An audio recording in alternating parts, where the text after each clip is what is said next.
So yun na nga guys, for today's video gagawa ko ng tutorial kung paano mag unlimited dungeon doon sa bagong script. So first, malamang open nyo Roblox, open nyo Arise crossover nyo sa Roblox, then hintayin nyo lang, medyo patagal.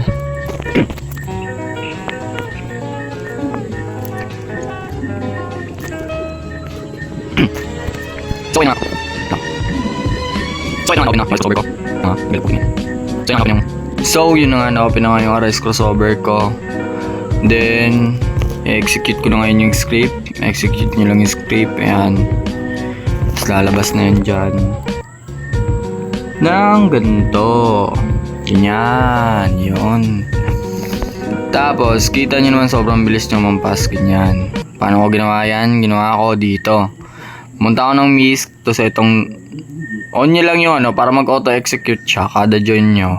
Pero depende yun. Pag nag-quit kasi kayo, hindi siya nag auto execute.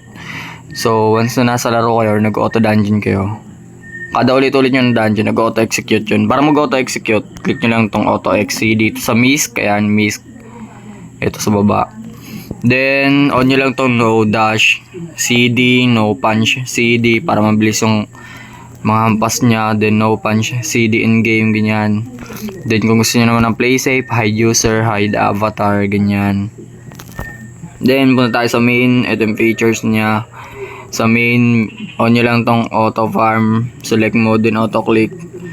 Tapos dito kung gusto niyo naman mga gusto kong i-arise na mga ganyan, Time King or Admiral, ganyan, Royal Ant, ito si Weasel, Time King, Monarch, ganyan. Click nyo lang yan.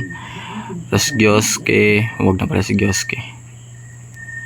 Yan, basta mga ganyan lang. Yan, mga gusto nyo yung yun.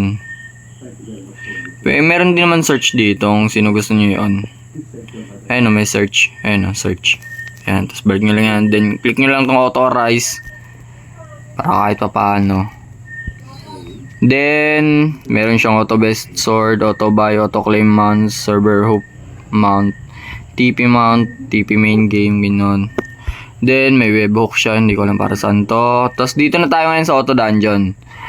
Once mag dungeon kayo, ganito gawin nyo. Click nyo lang tong auto dungeon na yan. Pero bago nyo i-click yan, click nyo muna tong replay. Ayaw maklik. Yan, replay. Tapos join and fair. Wag na mo yan.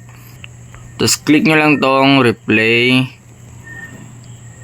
Tapos auto farm dungeon infinite, ganyan. Then itong instant farm na yan, gawin yung slower. Yan. Tapos click nyo na tong auto dungeon. So yun na nga, mag auto join siya. Then magda-dungeon na yan. Siya na maghanap din yung teleport pa. Ayan. So nag-auto dungeon na ako. Then sana mabilis lang to. Sintayin nyo lang ulit. Ganyan, mag-auto execute na yan. Kasi naka-auto execute kanina, ganyan. Na ilalabas, kaya mag-auto farm siya hanggang sa matapos. Nung nakakang dungeon. Then nag-auto destroy na yan. Nag-auto destroy na yan, ganyan. Ano ko bira? Pero hindi pa makuha. Mga.